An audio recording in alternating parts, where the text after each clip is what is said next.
So, welcome to the Best Worst Thing podcast. I'm your host, Josh Walewa. And my first guest that I have today is Tuma Basso. I want to give you all a little introduction to what I know about Tuma and what he means to me. So, I met Tuma back in, I'd say, the mid to late 90s in Iowa City. He joined YouTube in 2018 as the director for urban music. But his work with television and music has expanded and lasted well over 2 decades. Early in his career, he joined BET for an internship, which eventually he pivoted to a early career in that field, which turned eventually into working for MTV for over a decade. In 2012, Tuma joined Revolt TV as the vice president for music programming. He made a big move from there to Spotify, where he was the global head for hip hop, where he ushered in Rap Caviar, which really took curation of hip hop to a new level. And I love the idea. I definitely want to get into that with you. I got to tell you, just an FYI, my son's my curator of hip hop because I just have no clue. So I got to keep next to you as well. Born in the Democratic Republic of Congo, he holds a BA in economics from the University of Iowa. Go Hawks! Go Hawks! Hey, there you go. And an MBA, there he's representing, and an MBA in management from NYU's Stern School of Business. So actually, Tuma, just to let you know, you are my first interview guest. So our first guest of the Best Worst Thing podcast. Tuma, welcome, man. Well, welcome. I'm happy to be here. Yeah, I saw you have that. What's that? I saw you have that Hawkeye mug there. Hell yeah, of course. I gotta represent my Tiger Hawk. Have you ever noticed that my social media avatar is a map of Africa with the Iowa Tiger Hawk, the Hawkeye logo? I noticed the map of Africa, but I haven't seen the logo. I gotta check out the Tiger Hawk. This is the Iowa Hawkeye. It's the Tiger Hawk, and then it has a Mandela quote. It's something I made in MS Paint many years ago, and I've used it on everything from my Gmail to my social media to everything. Nice. That's MS Paint, man. This is a while ago. Oh, this is a long time ago. This is a long time ago. And I was just messing around with it. And it was like the best thing I ever did. And I just ran with it. Well, it's working, man. I noticed it. I mean, I know I follow you on Instagram at Tuma Basso on Instagram. I mean, definitely you have to check him out and the great work that he's doing. And at Tuma Basso you should follow me on Twitter at Tuma Basso. I just had a tweet damn near go viral on Saturday night. Oh yeah? Because the Beanie Man and Bounty Killer did their little versus thing, right? And then I was like, man, and they did the Jamaican national anthem before they did their versus battle, right? Beanie Man and Bounty Killer. So I was like, wow, I love Jamaica. They're really doing their national anthem before they do this battle. Oh. And that shit just like I put the video on Twitter. I was like, I woke up the next morning. I was like, what the? Like, oh snap! It blew up. I was like, I was like, hey, I want to like quit my job. I was like, yo, this is over. Like, I'm gonna stick to this tweeting thing. Okay, well, man, I have a Twitter account. I maintain a couple for an association that I'm involved with, and I have my own, but I'm definitely gonna have to follow you on Twitter so I can check that out for sure. I was wearing a Jamaica hat the other day at the grocery store, and this young kid, I was wearing a mask and a Jamaica hat at the grocery store, and this young guy was like, "You from Jamaica?" And I was like, "No, man, no, I'm not. We'll talk about where we're from," but I said, "No, I'm not from Jamaica." And he started telling me his story about how his dad's from Jamaica, his mom's from St. Louis, he's been to Jamaica, and I was like, man, just the love that I could see coming from that kid, man, just the pride. And Jamaica is one of the coolest places anywhere. Kingston, when you go there, they party like every night. First of all, there's multiple things going on. Doesn't matter how old you are. You'll see like old people like getting down, and the energy and the passion for music. There's nowhere on the earth, nowhere that can compete with Jamaica. Like it's just electric. You just feel it, and you're like, what song is this? Or which artist that you can't even keep up? There's just that much, and it's a tiny little island of like 3-4 million people. And it's impacted the whole world. I remember definitely being younger and just having this real love for reggae. And it might have been you and some other people who turned me on to some non like very, of course everybody loves Bob Marley and the family, but there's some people who turned me on to some stuff back in the day. And then plus also the days we were growing up in the 90s, they were mixing in that reggae with that hip hop and the house music at the parties at the Old Brick. Yo, you know who used to give me my reggae was Adesi. Oh, okay. Adesi Nekwuchi. She would buy the CDs, and I remember driving to Pheasant Ridge, and she just to give me the CDs, I would go dub them, and then I would give them back the next day. Oh man! Like literally, I'm like, I'll give it to you in class. Like I remember driving all the way to Pheasant Ridge just to get like about 4 or 5 dancehall CDs. Strictly the Best was one of them. Oh man, listen. Well, shout out to Adesi for sure. Bro, she's big time now. She's like in DC doing big time things. Might have to get her on the pod. There you go. Yeah, that would be big. So one of the things that's funny with these podcasts, of course, is, you're first getting into them, you're hoping to get viewership or listenership. And so along with that, I'm guessing is marketing and advertising. So I just went out and got the Rock's tequila. You can see it in my background there. So Rock, when you listen to this one, I know you're going to become a big fan. Why don't you go ahead and holler at your boy and hook me up with some of that Rock money? It's really good though. I have to give him some shout outs. I had some of that this weekend and it's legit. It's legit. All right, man. So let's talk about your days in Iowa City. When I remember you were one of the first person I knew who was in any form of the entertainment business when you went to BET to do your internship, which eventually turned to a job. And so let's talk about your career path a little bit. Do you want to go? Let's go 1 year before that. Let's do that. Let's do it. 1997, a year before BET. If you remember, I spent my neophyte summer, and we'll define what neophyte summer is, in New York, interning for an entertainment law firm. And I don't know if you remember, I took a bus. There was a woman I was thinking about going to law school, and there was a woman at the law school, Camille DeJorna. She was in charge of admissions, and I told her I wanted to do entertainment law, and she said, "Well, you have to go to New York or LA." I was like, "I can't do it from here." And she's like, "No," right? And I remember I used to. Do you remember Rollin? Yeah. Of course, man. The hustler, man. you know, Rollin's daughters are big time. They're a duet called Sorati, signed as Rock Nation.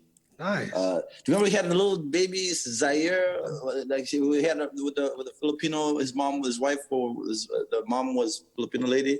A long time ago. Yeah. So yeah. Rollin he used to be a rapper.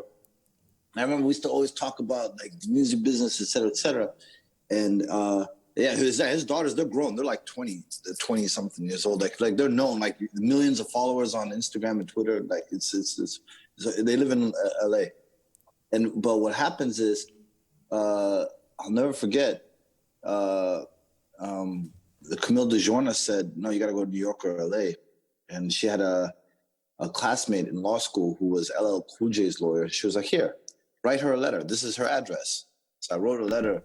And then I did research and I applied for internship programs in different places. I didn't get anything. And then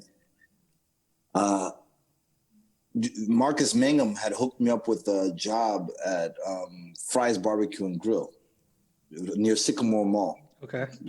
And it went out of business, right? Wait, was that the place they used to deliver barbecue? Marcus was the manager. Yeah. I remember I ate a lot of barbecue back then. The hookup. Yeah, the hookup. Yeah, exactly. So, because of all those hookups, it went out of business. Yeah. So,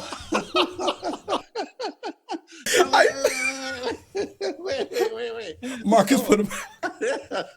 So what happened was, all of a sudden, I was able to get 13 weeks of unemployment checks, right? Okay. And remember, I had my little 88 Toyota Camry. I couldn't go to LA or New York because I couldn't afford it. I couldn't afford to take an unpaid internship in another city. I had a car payment. It was like $100 car payment, but still, it was a car payment. And then, if you remember, I lived with my brother and my sister, so we split the rent. So I had to do my part. I had responsibilities. So I couldn't just take an unpaid internship in LA or New York. All of a sudden, Fry's Barbecue and Grill goes out of business, and I'm about to get 13 weeks of unemployment. I cannot actually afford to do an unpaid internship. I was like, man. So if you remember, I took a bus. Greyhound had a special, $69 anywhere in the country. and I showed up to the Greyhound station to buy a ticket. I think Paul Morton drove me there, to be honest with you. Like, if I remember correctly, I went with him. And if I remember correctly, and there was this girl, and she was just like, she was a little bit bigger. She was just kind of flirtatious a little bit.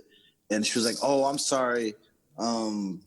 This special is over." And I was like, "Oh, please, I have to get to New York, et cetera, because I didn't have much money."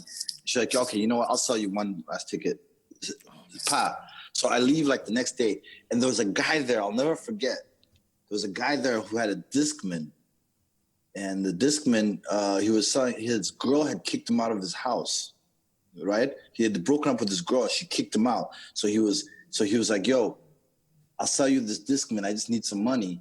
And I have the Maxwell's Urban Hang Suite was inside the Discman, and it was like $10-15.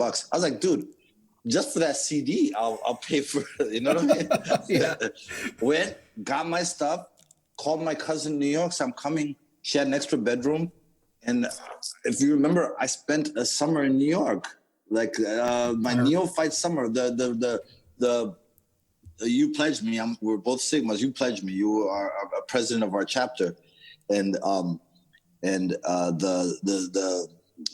Brooklyn College, Kappa Beta Sigma is the grad chapter. I'm trying to remember something Lambda. The chapter from Brooklyn College. They basically took me in as one of their own. Oh, that's great, man. They took me in as one of their own. And wait, it gets even more interesting. Is the DeMarcus was already in New York, and DeMarcus was like, "Come." First, I was telling you about Demetrius Hughes, who wasn't even a Sigma, was Omega, helped me with my resume, right? But before I even left Iowa, he was like, "Hey, you gotta get your resume together," because I had applied, but I wasn't getting responses, right? And then I applied. I did get a few responses. But there were rejections, like, "Oh, the application deadline and stuff." So I was like, "I'm just going to show up." DeMarcus helped me out. He was living in Washington Heights, like 182nd Street in Manhattan at the time. He helped me out with his computer. I adjusted some stuff. I went to what do you call this thing? Kinko's. Remember they used to have Kinko's? Yep. Yeah, so I went to Kinko's, printed out a bunch of resume paper. These kids don't know about resume paper. You know what I mean? Like, It's all virtual. Yeah. It's all virtual now. Right. I had to put on a resume. It was expensive, and showed up to a whole bunch of places. I connected with two frats, Anthony Baini Amisa, who was working at Polygram Records, and another guy named Charlie Austin. Anthony Baini Amisa connected me with Charlie Austin. I got an internship with EMI Records, and then it went out of business. And Anthony Baini Amisa, who had tried to help me get an internship at Polygram, said, "Hey, talk to my guy Charlie Austin. He just did an internship at a law firm." And Charlie Austin was from Philly. Charlie Austin was from the Sigma chapter, the Mu chapter, Bloody Mu, Lincoln. No, he was from Penn, the University of Pennsylvania. Bloody Mu was Lincoln and Cheney and all that. It was a bloody triangle was in Pennsylvania. And Charlie was frat, and he connected me with a guy named Theo Settlemeyer, right? Theo Settlemeyer at the time was just starting out, right? This is 1997. The next year, Theo had Eminem, right? 1998, so, right? And since then, Theo's had like Eminem, DJ Khaled, Drake, because he's Drake's lawyer, Post Malone, Nipsey when he was alive. So I mean, I can't even name you a million of Timbaland. There's a million people like that are Theo. Anyone in the hip hop world knows Theo and everything. But this is 1997 Theo, right? And Charlie Frat hooked me up with him.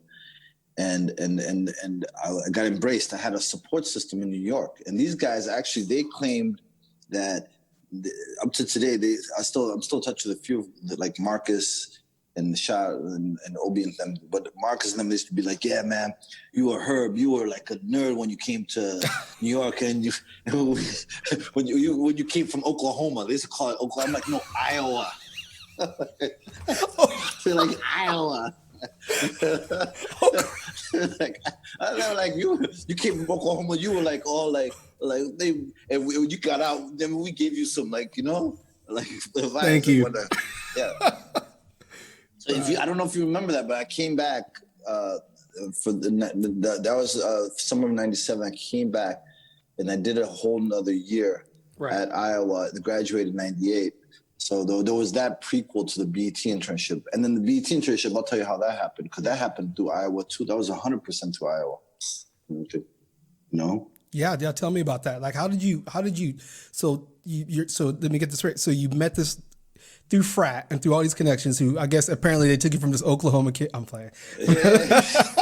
From this Iowa kid, kind of beefed you up a little bit, made you a little bit more New York.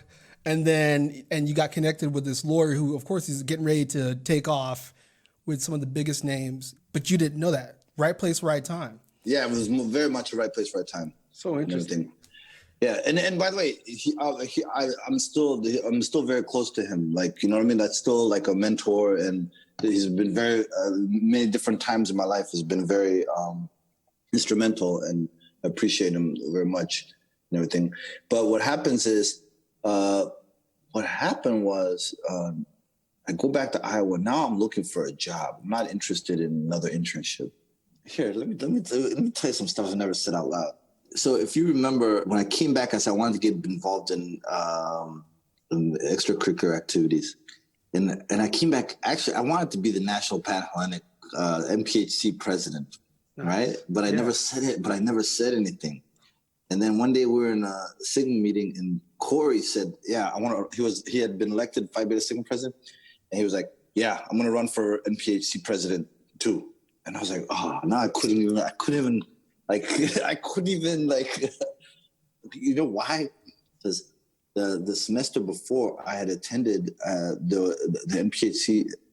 I had attended something, and Mary Sue Coleman was the president of the University of Iowa. Yep. And she had all these student leaders, and then I went there to represent NPHC just because by default. Like, there was no reason, right? Like, you know what I mean? There was just like, hey, I think it was you who said, "Hey, can you attend? We need some representation." And it was like a free dinner and all that stuff. I was like, "Yo, this is nice," right? Right. I'm eating dinner with the president of the University of Iowa. I was like, "Yo, I'm going to run for the NPHC president." And then Corey said it before I even ever said it out loud. So I'm to say, this is my first time saying it out loud. You're giving me an exclusive. I appreciate it. Pew, pew. Who was the president? It was Corey. I think it was Corey. I think it was Corey. Yeah. Yeah, it was Corey. So for folks who are listening, in our fraternity, we had several sets of twins who came through over the years. I started in the fraternity in '94. My brother Joseph joined years later. Corey and Courtney, who are from Waterloo, Iowa, they live in different places in the country now.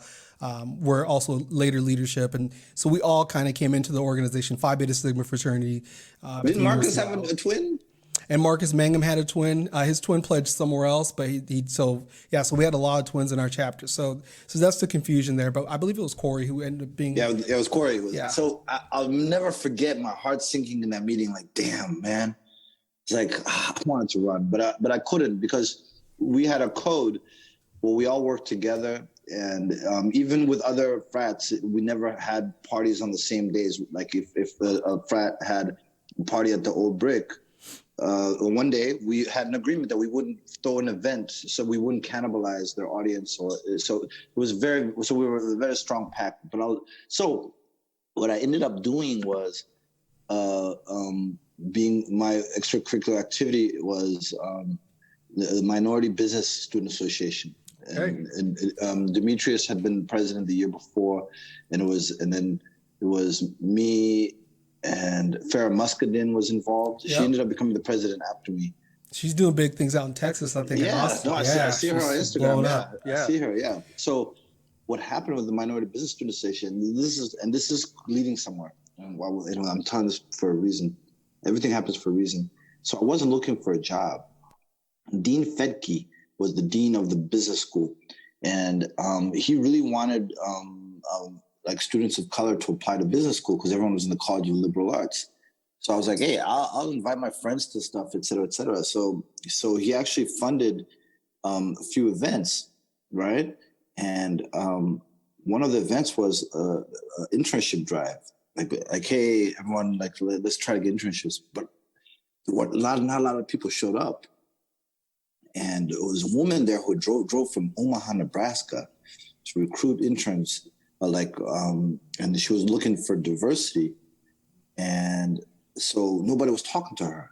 So I to be polite, I went to talk to her, just to be polite.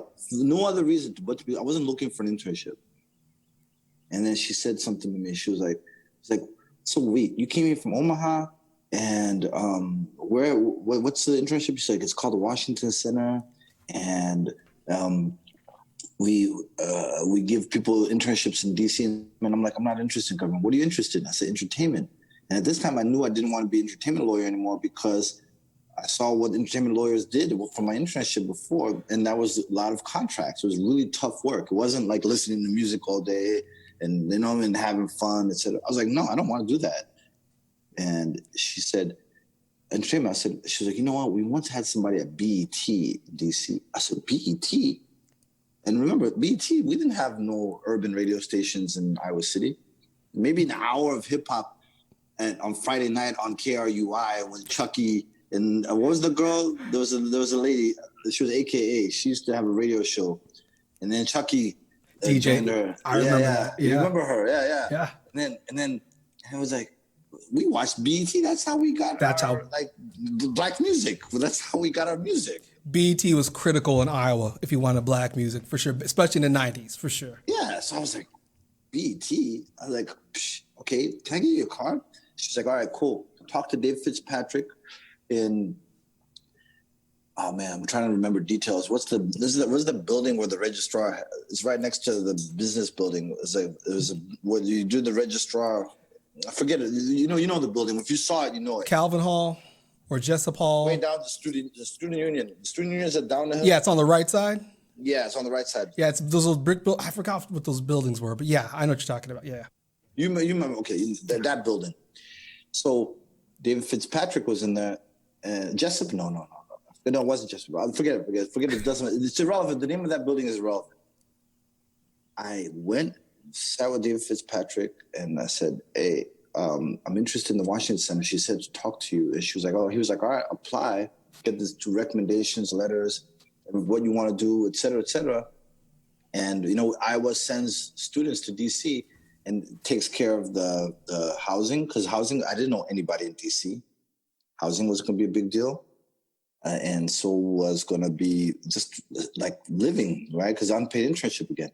Because I was like, don't want to do another internship. I did 2, 1.5, because the EMI didn't work out because they went out of business while I was there. And then the entertainment law firm, Cutler and Settlemeyer. Wow. I apply and I get it. I get the Iowa one. But the problem was I was graduating. So they did a trick where I got to March in May, but then my technical graduation would be like in August so that I could receive academic credit during that summer. That's great. So that's why it's so important to talk to these guys, like especially sponsors or mentors or elders. Or you think that it's not important. It's so important. They're the ones who give you those jewels. Camille, DeJorna, you know what I mean? Anthony Biden and Misa, Charlie Austin, Theo Settlemeyer, David Fitzpatrick, all these people just give me Demetrius, even though he was my age, give me these little jewels. And and even the NPHC thing not working out actually worked out perfectly, because that wouldn't have happened if I'll give you another one. Do you know that? Remember Veronica Williams? Remember Precious? Do you remember? Yeah, no. That's Bohannon. Precious. Bohannon. The Bohannon. Yeah. There's Bohannon. There's Precious. There's Precious Bohannon and Precious Muhammad. Mm-hmm. Veronica used to walk around with a camcorder. She's from Waterloo, and she used to be with Corey and Courtney all the time. Okay. And she used to always have a camera. Well, okay. Long story short, the other thing that happened was so interesting. Was never forget this. Is the Disney World guys were recruiting on campus. Like, you go spend the summer at Disney World, and I sat with them, and. An interview, like dressed up, what I was telling them, I was so passionate. I was like telling them all the stuff that I did and all the stuff I wanted to do. And then they were like, oh, wow, they looked very impressed. And then I went to but one of us was an alpha. I was a sigma, and it was on my resume. He's like alpha. And then I bumped into him after the interview in the student union. Like, he was young.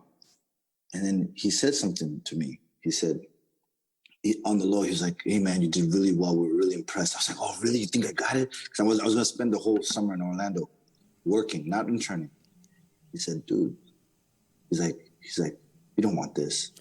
You're gonna be in a mascot uniform all thing." He said Greek to Greek. He said to me on the low, Greek to Greek. Greek to Greek, you don't want this, man. This won't help advance you. Go get something better. He gave me a little tip off the record. I don't even remember this man's name. He was like, Greek to Greek, you don't want this, man. Like, I was so excited because I thought, oh, Disney, this is gonna be great for my resume. Oh, he's like, no, man, you don't want this. And I was like, wow. He just helped me dodge a bullet. Oh. And that's how I got to BET, literally, because I focused on the unpaid internship with BET. The University of Iowa gave me a stipend. I was given housing with all the other students. There were other students, Lana Zach, who is now a reporter for the ABC News. She was one of the interns. One of my best friends in life, I met him there. My apartment was here, and his apartment was across the hall. And both of us interned at BET, and we were both broke. And literally, when you're broke, like like I'm talking about, like you don't have money for food, broke. That's when you find out like who's really gonna, you know what I mean? Yeah. Be there. And he was one of those guys. Like, I'd have a can of beans, and that's all we had was bread and can of beans. And we'd open it, we'd split it up. Oh, wow. I'd have a 2-liter of Coke. You drink 1 liter? Just so our stomachs were full, you know, because we had no money, like zero money, no money coming in, etc. So that's how that happened. Yeah, sorry to give you all those details, but I knew you know all the people and all that stuff. I appreciate that. You know what's interesting? I always think about like young people who see, you know, somebody at your stage in your career who's doing so well, but they don't know these stories. They don't know about splitting a can of beans with somebody that, you know, you've created a bond over this really great experience but challenging time with. They just see the Spotify, they just see the YouTube, you know, and the accolades. They see you around like they see you around PDD, they see you around all these major stars and entertainers, and they don't know the grind that it takes and how you keep going. Like, what kept you going? What kept you going? Well, because I loved it. That's the thing. I chose it because I'm like you. My parents are immigrants, and they have very specific ideas of what you're supposed to do in adult life, especially when you're in America. Be a lawyer, or be an accountant, or be a teacher or a doctor. Very, very specific. You know what I mean? Like, and the type of things they want you to do is not because they want you to get stuck in it. Is that they are trying to protect you, you know what I mean? So they know that this works. They know that this will guarantee a salary, or there's a job market, or et cetera, et cetera. Or they know from the reference of their own jobs and the prestige in Africa, right? But music was not, at the time, it was a very adventurous selection. Music business, I should say, not music. Especially the hip hop world. Is very considered adventurous, especially if you're in Iowa and you have African family, et cetera, et cetera. And so it was unorthodox. That's a better word. Okay. Unorthodox. That's a better word. Unorthodox.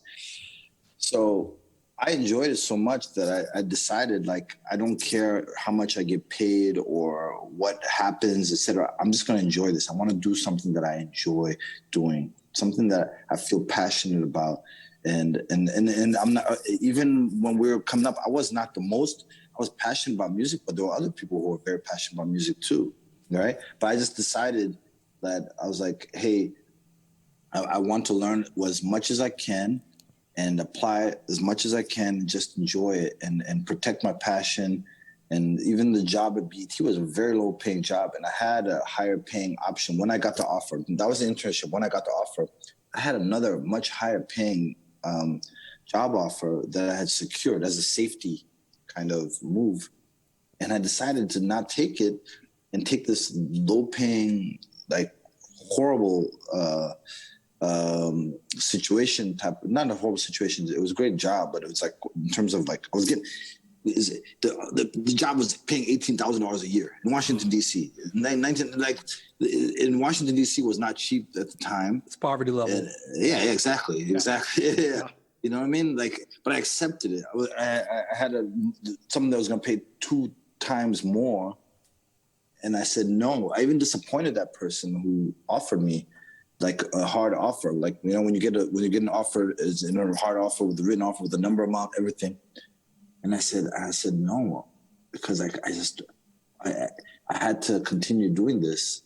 And then my boss, it was $18,000 a year. My boss, Greg Diggs, felt sorry for me, and he was able to work it out that it was 20,000. You know what I mean? Like, Hey, it made a difference, right? Yeah. because I said yes too fast. I was like, yes. Like, I didn't even, because it wasn't even a real job, actually. It was a guy who got accepted into law school, and he was on a waiting list. He got accepted all of a sudden, and they needed someone quickly, and I didn't want to lose that window, so I was just saying yes. Like, that's it, because I wanted it so bad, and enjoying the process. We were talking about Andre Harrell offline. We were talking about Andre Harrell. A clip that's been running, like, not viral, but I've been seeing on social media, is when he talks about the people that last are the people who enjoy the journey, who accept the challenges, and they don't give up because they try to figure it out, and it's about the process. You know, it's about the process. It's about going through it. It's about the turmoil leading to the triumph. And so that's how. Man, that's very powerful. Yeah, we were talking a little offline about your experience working under Andre Harrell and a couple of positions down, and getting so much wisdom from him. And it sounds like you definitely did it. A few things that really stand out to me here, Tuma. One of them is this woman who drove from Omaha, the poor woman standing at a career fair by herself, an intern fair. Nobody's talking to her. I mean, in my career, I do a lot of recruiting for graduate students at this current time. I'm pivoting to a role as a director in career services, so I'm going to be on the other side. But right now, I recruit students. I've been there at those fairs where you stand at the table and nobody's talking to you. Back then, especially, there was no like iPads and iPhones. So she's literally just on her own. So here you do something out of kindness. You go over and you talk to her just to, give her a little action, make sure that, she has a little business. And that parlays you into this idea about BET and this opportunity. And then one thing I know about you too as well, just my experience with you, especially as I think about the Tuma I know from back then. I don't care how those guys from New York described you. I would describe you as someone who had a lot of energy, passion, enthusiasm, and was constantly going after things, which is a great thing. You asked the questions when you needed to. That's something that people sometimes need to be taught, this idea of going and asking. You would have never known about funding potentially through that summer if you didn't have that conversation over at the registrars. Yeah, so just putting yourself out there constantly. It's pretty amazing. It's putting you some really interesting positions. Well, I learned that from my uncle, to be honest with you. My uncle, who lived in Swaziland, he's a doctor, and he's still in Swaziland. And one of the things I will never forget him saying, and I'll never forget, he actually took me and my brother Kuru to, it was to be like a burrito, not a taco, kind of like a Mexican spot. It was an Old Capitol Mall, right? And it was upstairs, and he was visiting. And we're sitting there eating, like it was like burritos, but it was a sit down place. And I'll never forget that he said that if you want to get things done, you have to know how to get along with people and create a spirit of cooperation or collaboration. And something I've learned from you at that time is that, and by the way, you're the one who recruited me into Phi Beta Sigma. Yep. Like literally me and my brother. And then I was like, I don't know. And you were like, oh yeah. You were giving me like, yo, Nabi Azakiwe was a Sigma. Oh, Kwame Nkrumah was a Sigma. I was like, oh, snap, word. But it's that ability to connect with people or feel what they relate to and keep on those commonalities, right? Not dwell on the differences. When you basically find that overlap where there's commonalities, and then you compound it, and then they segue into other things. You can't be someone's friend. You become someone's friend. You know what I'm saying? So even in fraternity, we learn that you can't just be a Sigma. You have to become one. There's a whole way of looking at things. It's the same thing when you go to a company. is the culture of the company. You get onboarded. They tell you the purpose or the mission of the company, and then you have something in common with basically your colleagues, and that's that mission or that goal. And so what my uncle said was, like, you want to get things done, you have to be able to learn how to work with people, and all kinds of people, different kinds of personalities, interests, conflicting interests sometimes. Maybe people don't even like each other, but I remember him sitting and telling us about, like, if you meet someone, don't ask them for something right away, because then the guards are gonna come up like, okay, all right, see what I'm saying? You just change the dynamic. I'll never forget all these things. And I used to see him in Swaziland. I used to see him, and I couldn't walk a block with my uncle in Swaziland. It's a small little country in southern Africa. And when I grew up in Zimbabwe, we used to go visit, and you can't walk a block because everyone's saying, "Hi, Dr. Rukundo. Hi." And you're like, "Yo, uncle, we have to get to the restaurant. Like, it's just right there."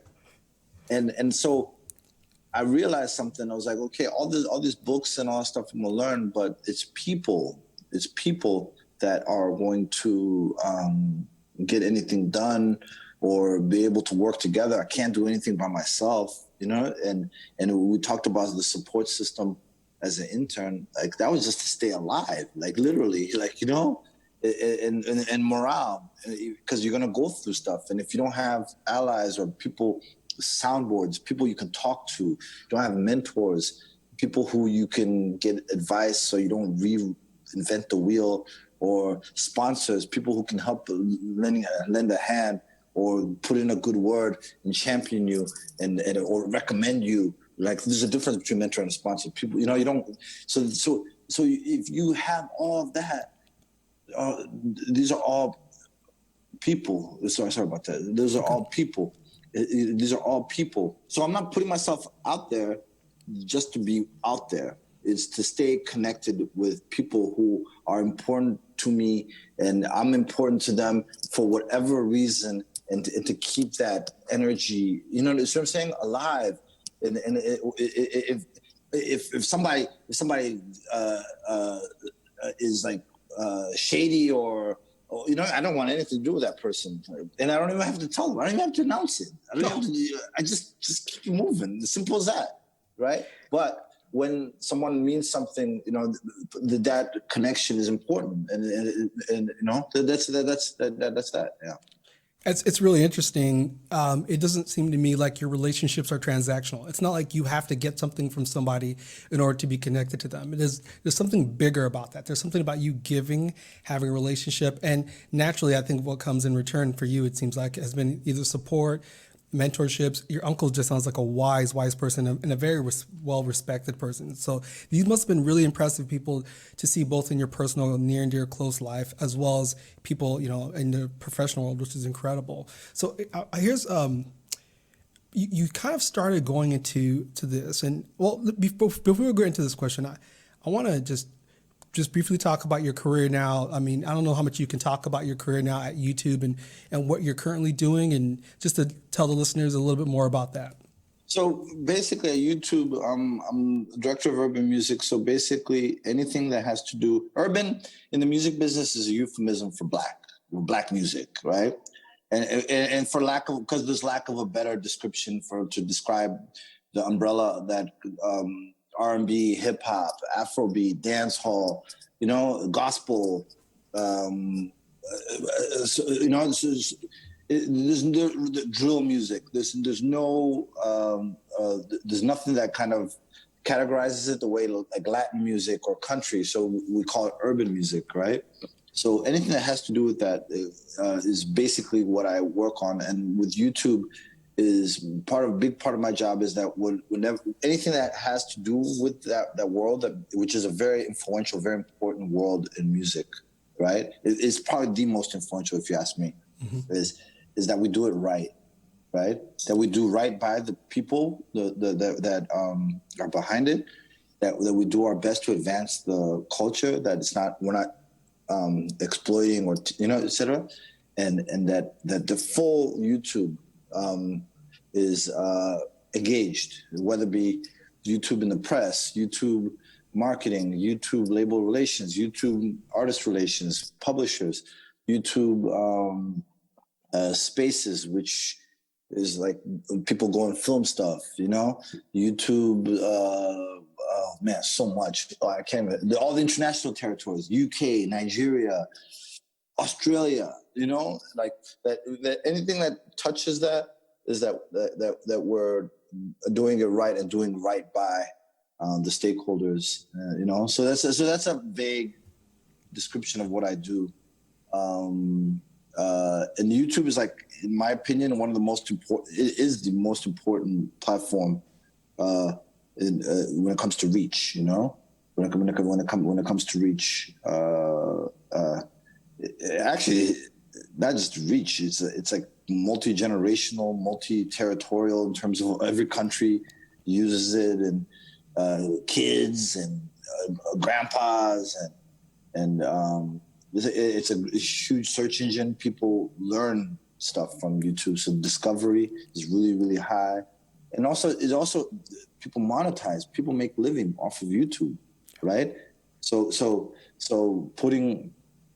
trying to figure out how to optimize that people know how to like benefit from their art, their creativity, their craft, their music, their et cetera, et cetera. And this includes not just individuals, labels too, So that's a vague description of what I do. Oh, that's great. I love your description about urban music being this all-encompassing, almost umbrella term for all things Black and international, not just domestic but also international, which is pretty impressive. It's funny. A lot of my friends will tell you, I'm a YouTube junkie. I watch. Yeah, I watch it all the time. Yeah, I'm getting all the ads. I'm keeping you employed and probably making a lot of people money. Skip the ads. Don't skip the ads. Yeah, and making a lot of people money. And so. A long time ago, I have a confession to make for you. You've given me a couple confessions. So this is a lot of years ago. I was in a relationship with a woman, and she called me. She said, "Hey, my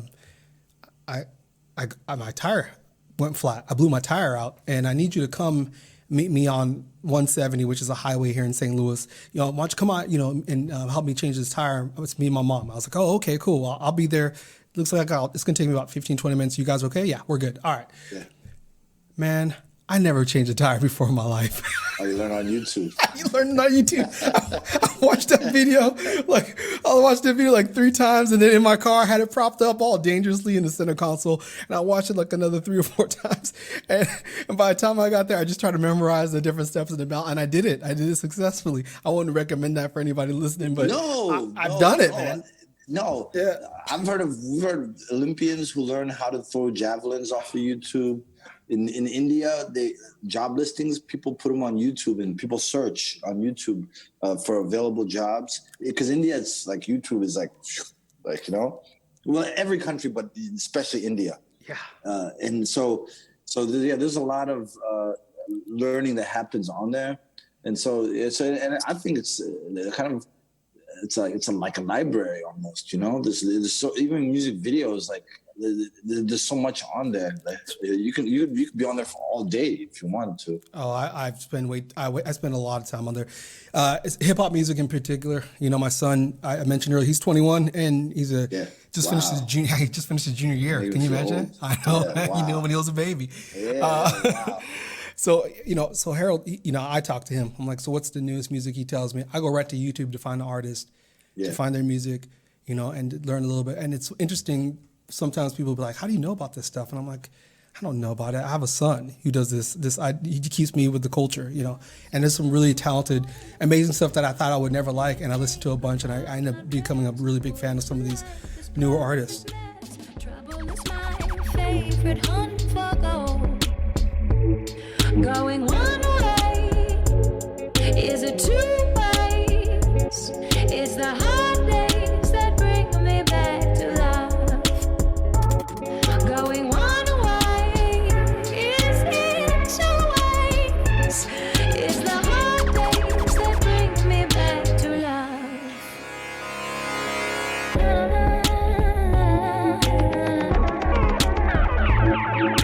going to shift a little bit here because, as you know, this podcast is called The Best Worst Thing. And I know you and I chatted a little bit about this.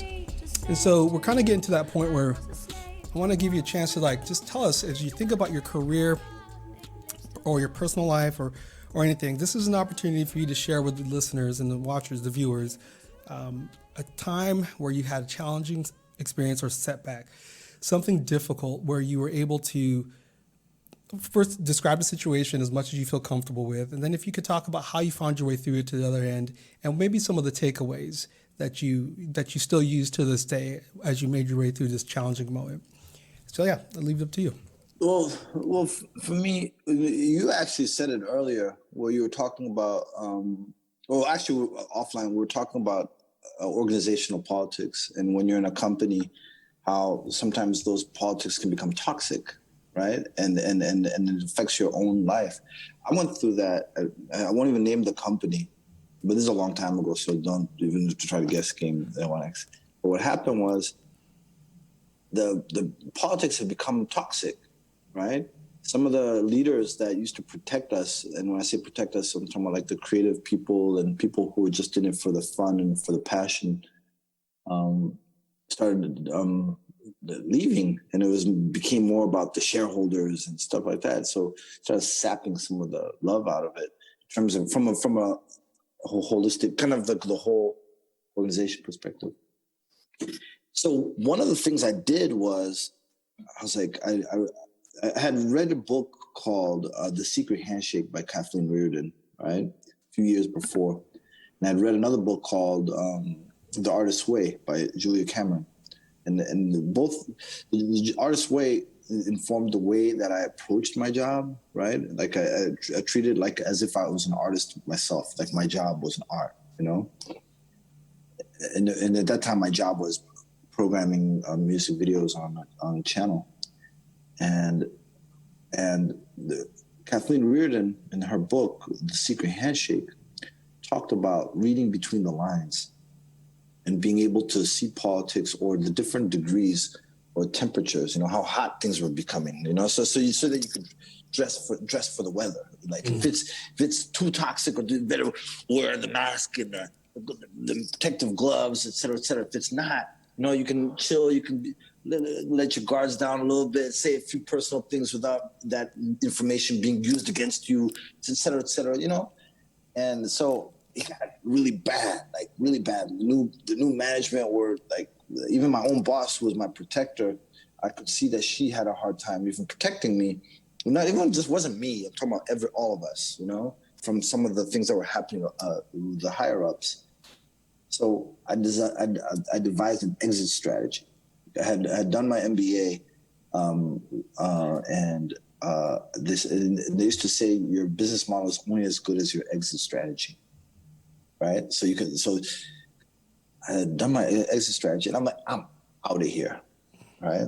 And part of the exit strategy was to work remotely. Right. And I worked remotely for 2 years, but from home. Right. This is before. Now working from home is common, but at that time, Skype was brand new, et cetera. But they had a technology called Citrix, which you could do your desktop. You could log in remotely. And I was like, wow, I don't even need to be here, because videos were no longer on physical tapes. And so I could watch password protected videos. It was digital. It's like, why am I here? Why am I at the office? I don't need to be here. Pow.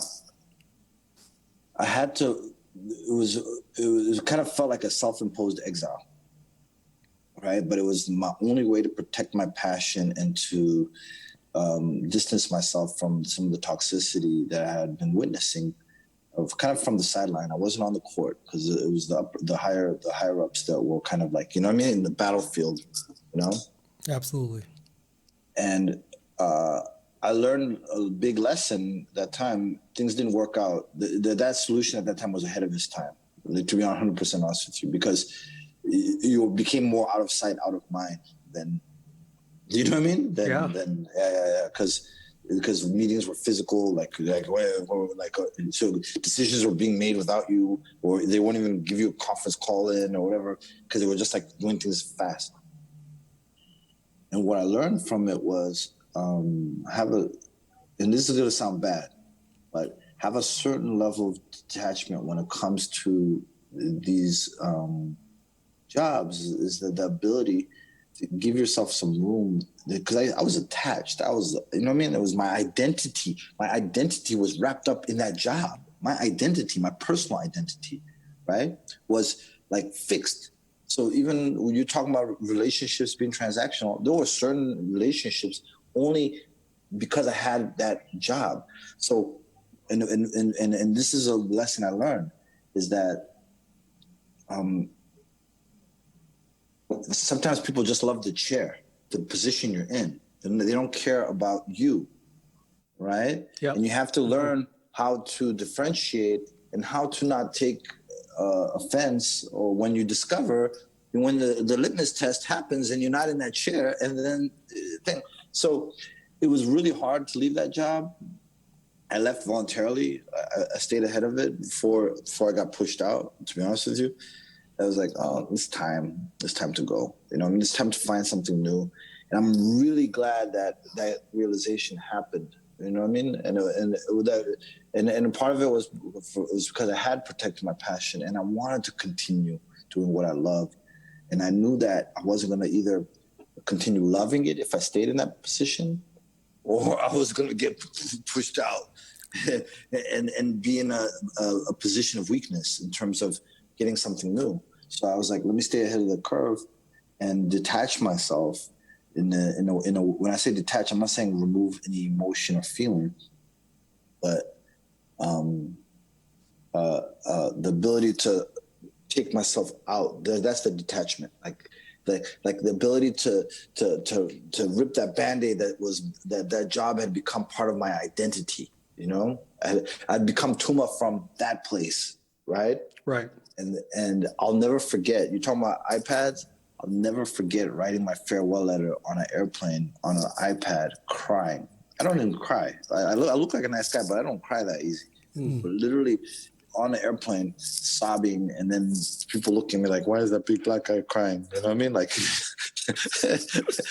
you know what I mean? Like, yeah. You know, I'm like this, typing my farewell email, et cetera, et cetera. And that was one of the best worst thing. Well, it literally was is basically, no, it wasn't quitting. It was basically walking away from a no-win situation. I could not. I was not going to win. Even if I had continued, I was not going to win. And I left out a bunch of parts of the stories, but you get I left out on purpose for brevity. But it was all these negative forces that were working against me. And it's like, whether it be contract or this or that or this, or even people who were like supposed to be your close colleagues or your allies, like, you know what I mean, plotting against you. And it wasn't about me. It was about the chair. They wanted the chair. And so that's the big lesson is like, okay, that position sometimes is the attraction, and you just have to learn how to differentiate and learn how to be able to, you know what I mean? Exit strategy. There you go. I mean, like, move, not get too attached, you know? Yeah. You know, I appreciate that. There's a couple of things that really stand out to me, Tuma. One of them is this idea of the books that you read and paying attention to other resources. You know, for me, I found talking to an executive coach during one job transition where I walked away. Ooh, those are great. Executive coaches are amazing. Oh, I mean, shout out to Amanda. She was my executive coach. Oh yeah, they can help you, right? They're at a position where they can help you see moves being made before you can even see them when you're emotionally invested in all that. Which brings me to the second idea also, which is this idea of being detached. And I don't see it in a negative way either. I think sometimes we also get caught up in our positions in our chair, and it becomes so much a part of our identity, like you said. But it is a chair. It's going to be there before you got there, and it's going to be there after you leave. And the one thing I've learned in my career, going through many institutions, my career background being higher education, is that everybody's replaceable. I've seen chancellors, presidents come and go. Right? And so you get so caught up in this, everybody. So for me, you know, Michael Jordan was replaceable. We're talking about, remember Wizards? He was replaceable. The best are replaceable. So, you know, I think I'm just thinking about just things that you shared earlier, tying in, going to a place or working for things and doing things and staying with them because you're passionate and you value them, but realizing when things get too toxic, when is it my move to make to get out of there before I start becoming jaded by it, or before I start failing, or before they remove me for whatever reason.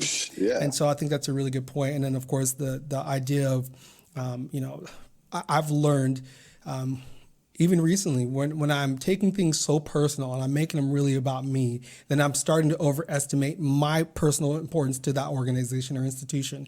It's really about who I can serve through the work that I'm doing.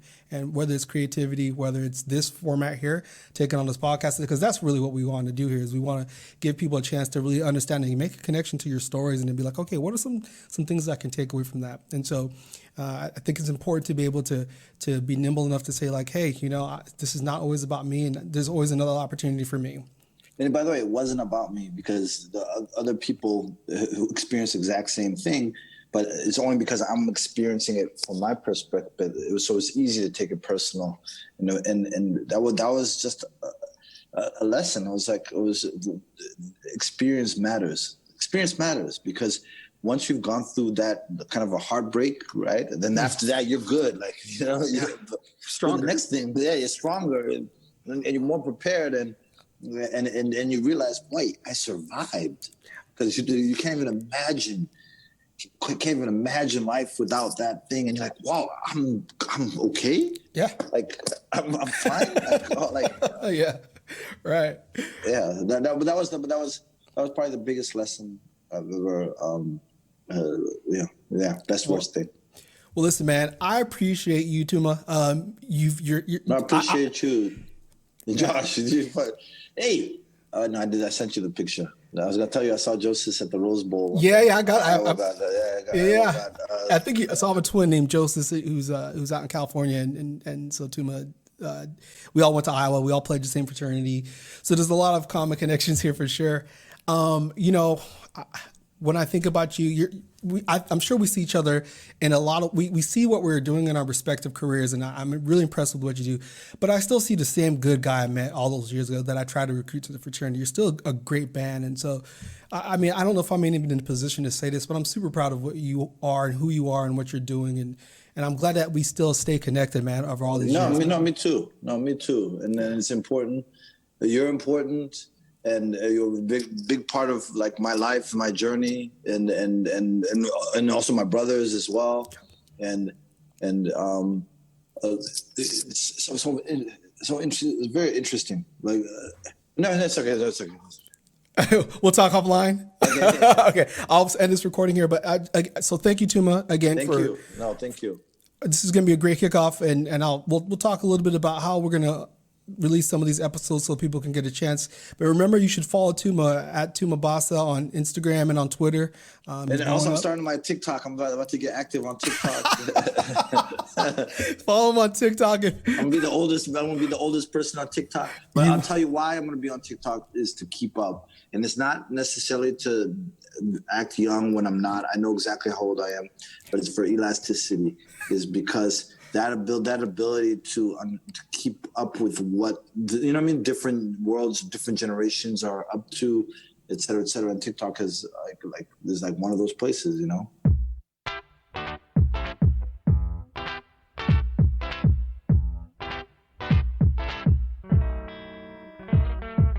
Thank you for listening to the Best Worst Thing podcast. I'm your host, Josh Walewa.